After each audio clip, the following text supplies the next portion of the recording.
ഇന്ന് നമ്മൾ രാവിലെ സമയമില്ലാത്തപ്പോഴൊക്കെ എളുപ്പത്തിൽ ചെയ്യാൻ പറ്റുന്ന ഒരു ബ്രേക്ക്ഫാസ്റ്റ് റെസിപ്പിയാണ് ചെയ്യുന്നത്. പെട്ടെന്ന് ഉണ്ടാക്കാൻ പറ്റുന്ന ഒരു റവ ദോശ, അതുപോലെ തന്നെ നല്ല ടേസ്റ്റി ആയിട്ടുള്ള ഒരു സിമ്പിൾ ചട്നിയാണ് ചെയ്യുന്നത്. അപ്പോൾ ഇതെങ്ങനെയാണ് ചെയ്യുന്നത് എന്നുള്ളത് നോക്കാം.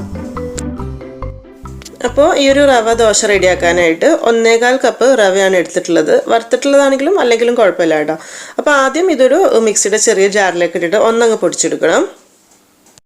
പൊടിച്ചെടുത്തിട്ടുള്ള റവ ഒരു ബൗളിലേക്ക് ഇട്ട് കൊടുക്കാം.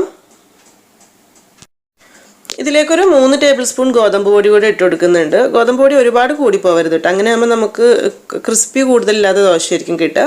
പരത്തിയെടുക്കാനൊക്കെ എളുപ്പമായിരിക്കും, പക്ഷെ നല്ല മുരിഞ്ഞ് കിട്ടാൻ കുറച്ച് ബുദ്ധിമുട്ടായിരിക്കും. ആവശ്യത്തിനുള്ള കുറച്ച് ഉപ്പും ഇട്ട് കൊടുക്കാം. എല്ലാം കൂടെ ചേർത്തിട്ട് ആദ്യം നന്നായിട്ട് അങ്ങ് മിക്സ് ആക്കി എടുക്കണം. ഇനി ഇതിലേക്കൊരു 1 കപ്പ് തൈര്, 1 കപ്പ് നിറച്ച് വേണ്ട, 1 കപ്പിൻ്റെ അടുത്ത് തൈര്.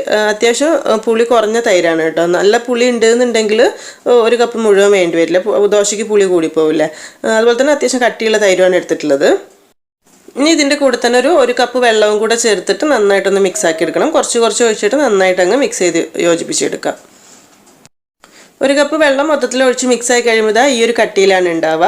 നമുക്ക് കുറച്ചുകൂടെ ലൂസ് വേണം ഈ ഒരു ബാറ്ററിന്, പക്ഷെ ഇതൊരു 15 മിനിറ്റ് റെസ്റ്റ് ചെയ്യാൻ വേണ്ടി വെക്കുന്നുണ്ട്. അത് കഴിഞ്ഞിട്ട് ബാക്കിയുള്ള വെള്ളമൊക്കെ ചേർത്തിട്ട് റെഡിയാക്കാം. അപ്പോൾ ഇതൊരു 15 മിനിറ്റ് റെസ്റ്റ് ചെയ്യാൻ വേണ്ടി മാറ്റി വെക്കാം. ആ ഒരു 15 മിനിറ്റ് സമയം കൊണ്ട് ഇതിലേക്കുള്ള ചെറിയൊരു ചട്നി റെഡിയാക്കി എടുക്കുക. അതിനായിട്ടൊരു 1 ടേബിൾ സ്പൂൺ വെളിച്ചെണ്ണ ചൂടാക്കിയിട്ട് ഒരു വലിയ തക്കാളി ചെറുതായി മുറിച്ചത് ഇതിലേക്ക് ഇട്ട് കൊടുത്തിട്ടുണ്ട്. ആവശ്യത്തിനുള്ള കുറച്ച് ഉപ്പ് ഇട്ട് കൊടുക്കുക. എന്നിട്ട് ഇത് നന്നായിട്ടൊന്ന് വഴറ്റി അങ്ങ് ഉടച്ചെടുക്കണം. വളരെ സിമ്പിളായിട്ടുള്ളൊരു ചട്നിയാണ് കേട്ടോ. പക്ഷെ നല്ല സിമ്പിളാണ്, നല്ല ടേസ്റ്റുമാണ് ഇത് കഴിക്കാനായിട്ട്. ഒരുപാട് ചേരുവകളൊന്നും വേണ്ട, വളരെ കുറച്ച് ചേരുവകൾ മതിയാകും. തക്കാളി പെട്ടെന്ന് വഴന്ന് ഉടഞ്ഞ് കിട്ടാൻ വേണ്ടിയിട്ട് ഒന്നങ്ങ് അടച്ച് വെക്കുകയാണെങ്കിൽ നന്നായിരിക്കും. ഇതിൻ്റെ കൂടെ തന്നെ ഒരു ഇത്തിരി കറിവേപ്പില കൂടെ ഇട്ട് കൊടുക്കുന്നുണ്ട്.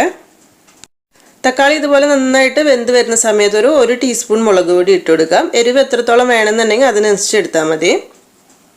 ആ ഒരു മുളക് പൊടിയുടെ പച്ചമണം മാറി വരുന്നത് വരെ തന്നെ നന്നായിട്ട് ഇളക്കി കൊടുക്കണം കേട്ടോ, അല്ലെങ്കിൽ ആ ഒരു മുളക് പൊടിയുടെ മണം ഉണ്ടാവും. എന്നിട്ട് ഇതിലേക്കൊരു 1/4 കപ്പ് തേങ്ങ ചെരുവേതൂടെ ചേർത്ത് കൊടുക്കാം. കുറച്ച് തേങ്ങ മതി എന്നുണ്ടെങ്കിൽ കുറച്ച് മതി. ഇപ്പം ഞാനൊരു 1/4 കപ്പ് തേങ്ങ എടുത്തിട്ടുണ്ട്. ഏകദേശം നമുക്കൊരു 2 നേരത്തേക്കൊക്കെയുള്ള ചട്നി ഉണ്ടാവും ഇത് അരച്ച് വരുന്ന സമയത്ത്. എന്നിട്ട് ആ ഒരു തേങ്ങ നന്നായിട്ടൊന്നങ്ങ് ചൂടാക്കി എടുക്കാം. ഒരു 1 മിനിറ്റൊക്കെ നന്നായിട്ടങ്ങ് വഴറ്റിയെടുക്കുന്ന സമയത്ത് തന്നെ തേങ്ങയും തക്കാളിയും എല്ലാം കൂടെ നന്നായിട്ട് മിക്സ് ആയിട്ടുണ്ടാവും. എന്നിട്ട് ഇത് നന്നായിട്ട് ചൂടാറാനായിട്ട് മാറ്റി വെക്കുക. ചൂടാറി കഴിഞ്ഞാൽ മിക്സിയുടെ ചെറിയ ജാറിലിട്ടിട്ട് അത്യാവശ്യം നന്നായിട്ടൊന്നങ്ങ് അരച്ചെടുക്കുക. നല്ല അരയണമെന്നുണ്ടെങ്കിൽ അരയ്ക്കുക, അല്ലെങ്കിൽ ചെറിയൊരു തരിതരിപ്പൂടെ വേണമെന്നുണ്ടെങ്കിൽ അതുപോലെ ചെയ്യാം. അപ്പം ഞാനിതിവിടെ അരച്ചെടുത്തിട്ടുണ്ട്. ഇനി ഇത് ഇങ്ങനെ തന്നെ മതി. ഇനി കടുക് വറുക്കൊന്നും വേണ്ടാന്നുണ്ടെങ്കിൽ ഇതുപോലെ തന്നെ സെർവ് ചെയ്യാം കേട്ടോ. ടേസ്റ്റ് ഉണ്ട് ഇതുപോലെയാണെങ്കിലും. പിന്നെ വേണമെന്നുണ്ടെങ്കിൽ ഒരു 1 ടീസ്പൂൺ വെളിച്ചെണ്ണ ചൂടാക്കി കുറച്ച് കടുക്, കറിവേപ്പില, വറ്റൽമുളക് വറുത്ത് ഇതിൻ്റെ മുകളിലേക്ക് ഒഴിക്കാം. പിന്നെ അടുപ്പിൽ വെച്ച് ചൂടാക്കേണ്ട ആവശ്യമൊന്നുമില്ല. ജസ്റ്റ് കടുക് വറുത്ത് ഇതിൻ്റെ മുകളിലേക്ക് ഒഴിച്ച് മിക്സ് ആക്കി എടുക്കുകയാണെങ്കിൽ നന്നായിരിക്കും. അപ്പോൾ നമ്മൾ ചട്നി റെഡി ആയിട്ടുണ്ട്. ഇത് സൈഡിലേക്ക് മാറ്റി വെക്കാം. ഇപ്പോൾ റവ മിക്സ് ചെയ്ത് വെച്ച് കഴിഞ്ഞ് 15 മിനിറ്റ് ആയി. അപ്പോൾ നോക്കുന്ന സമയത്ത് ഇതാ കുറച്ചുകൂടെ കട്ടി ഉണ്ടാകും, കാരണം റവയല്ല, അവർ ഇരിക്കുന്ന സമയം കൊണ്ട് കുറുകും. ഇനി ഏകദേശം ഒരു 1/2 കപ്പിൻ്റെ അടുത്ത് നോക്കിയിട്ട് മതി. 1/4 കപ്പും ഒരു 2-3 ടേബിൾ സ്പൂൺ മതിയാകും വെള്ളം. നോക്കിയിട്ട് മിക്സ് ആക്കി എടുക്കാം. നമുക്കൊന്ന് കോരി ഒഴിക്കാൻ പാകത്തിനുള്ള ഒരു ബാറ്റർ ആക്കി എടുക്കാം. ഇതേപോലെ നന്നായിട്ട് മിക്സ് ആക്കി എടുക്കുക. ഞാൻ ഇതിലേക്ക് കുറച്ചൊരു ഒറിഗാനോ ചേർക്കുന്നുണ്ട്. ഒരു നല്ലൊരു ഫ്ലേവറാണ് ഇങ്ങനെ ഒരു ഒറിഗാനോ ഇതിലേക്ക് ചേർക്കുന്ന സമയത്ത്. ഉണ്ടെങ്കിൽ ഒരു 1/2 ടീസ്പൂൺ ഇട്ട് കൊടുക്കാം. പിന്നെ 2 നുള്ള് ബേക്കിംഗ് സോഡ കൂടെ ചേർത്ത് കൊടുക്കുന്നുണ്ട്. എന്നിട്ട് എല്ലാം കൂടെ ചേർത്തിട്ട് ഒന്നുകൂടെ നന്നായിട്ട് അങ്ങ് മിക്സ് ആക്കി എടുക്കാം. അപ്പോൾ ഇത്രയേ ഉള്ളൂ ഈ ഒരു ദോശേൻ്റെ മാവ് എന്ന് പറയുന്നത്. ഇനി ഇത് റെസ്റ്റ് ചെയ്യാൻ വേണ്ടി വെക്കേണ്ട ആവശ്യമൊന്നുമില്ല, പെട്ടെന്ന് തന്നെ ചുട്ടെടുക്കാവുന്നതാണ്. ഒരു പാൻ ചൂടാക്കിയിട്ട് നമ്മൾ സാധാരണ ദോശയൊക്കെ ഒഴിക്കുന്ന പോലെ തന്നെ. പിന്നെ പരത്തിയെടുക്കുന്ന സമയത്ത് നമ്മൾ ചട്ടി ഭയങ്കര ചൂട് കൂടുതലാണെന്നുണ്ടെങ്കിൽ പരത്തിയെടുക്കാൻ കുറച്ച് ബുദ്ധിമുട്ടുണ്ടാവും. അപ്പോൾ ചട്ടി നന്നായിട്ട് ചൂടായതിന് ശേഷം ഒന്നങ്ങ് തീ കുറച്ച് വെച്ചാൽ മതി. നോക്കിയിട്ട് അങ്ങ് പരത്തിയെടുത്താൽ മതി. എന്നിട്ട് ഒന്നങ്ങ് അടച്ച് വെച്ച് കൊടുക്കുക. ഒരുപാട് സമയമൊന്നും വേണ്ടി വരില്ല കേട്ടോ. റവയല്ല, പെട്ടെന്ന് തന്നെ വെന്ത് കിട്ടിക്കോളും.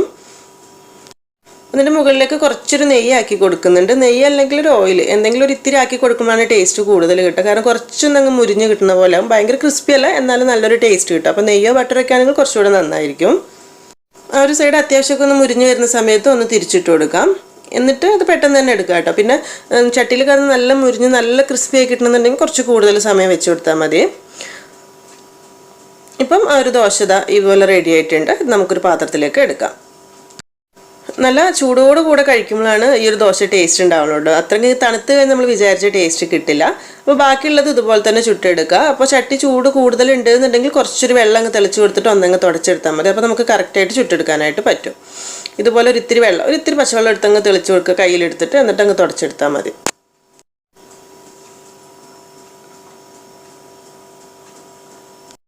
ഇത് ശരിക്കും വളരെ സിമ്പിളായിട്ടുള്ള റെസിപ്പിയാണ്. അപ്പോൾ കുറേ ആളുകളൊക്കെ ചെയ്യുന്നത് തന്നെയായിരിക്കും. എന്നാലും എൻ്റെ അടുത്ത് കുറേ റിക്വസ്റ്റ് വരുന്നൊരു സംഭവമാണ് സിമ്പിളായിട്ട് ഈസി ആയിട്ട് ചെയ്യാൻ പറ്റുന്ന ബ്രേക്ക്ഫാസ്റ്റ് റെസിപ്പി കൂടെ ഒന്ന് ചെയ്യണേ എന്നുള്ളത്. അതായത് നമ്മൾ സ്കൂളൊക്കെ തുറക്കുന്ന സമയത്ത്, സ്കൂളൊക്കെ ഉള്ള സമയത്താണെങ്കിൽ നമുക്ക് പെട്ടെന്ന് രാവിലെ സമയമില്ലാത്തപ്പോഴൊക്കെ എളുപ്പത്തിൽ ഉണ്ടാക്കിയെടുക്കാൻ പറ്റുന്ന കുറച്ച്. അപ്പോൾ ഞാൻ ഉണ്ടാക്കുന്ന ഈ രീതിയിലുള്ള ബ്രേക്ക്ഫാസ്റ്റ് റെസിപ്പീസ് ഇനി എന്തായാലും ഷെയർ ചെയ്യാം. ഈ ഒരു ദോശയും റെഡി ആയിട്ടുണ്ട്. അപ്പോൾ നമ്മൾ എടുത്തിട്ടുള്ള ഒരു അളവിൽ ഒരു 10 അല്ലെങ്കിൽ 11 ദോശയാണ് മൊത്തത്തിൽ ചുട്ടെടുക്കാനായിട്ട് ഉണ്ടാവുക. നല്ല ചൂടുള്ള റവ ദോശയും ഈ ഒരു ചട്നി നല്ല കോമ്പിനേഷനാണ് കേട്ടോ. അപ്പോൾ നമുക്ക് സമയമില്ലാത്ത സമയത്തൊക്കെ പെട്ടെന്ന് ഉണ്ടാക്കിയെടുക്കാൻ പറ്റുന്ന നല്ലൊരു ഈസി ബ്രേക്ക്ഫാസ്റ്റ് അല്ലെങ്കിൽ ഡിന്നറായിട്ട് വേണമെങ്കിലും ചെയ്യാവുന്നതാണ്. അപ്പം ഈ ഒരു രീതിയിൽ റവ ദോശയൊക്കെ തയ്യാറാക്കാത്തവരുണ്ടെന്നുണ്ടെങ്കിൽ എപ്പോഴെങ്കിലുമൊക്കെ ചെയ്ത് നോക്കുന്ന സമയത്ത് ഫീഡ്ബാക്കൊക്കെ അറിയിക്കുക. അതുപോലെ ഈ ഒരു വീഡിയോ നിങ്ങൾക്ക് ഇഷ്ടമായിട്ടുണ്ടെന്നുണ്ടെങ്കിൽ എന്തായാലും ലൈക്ക് ചെയ്യാനും ഷെയർ ചെയ്യാനും കൂടെ മറക്കരുത് കേട്ടോ.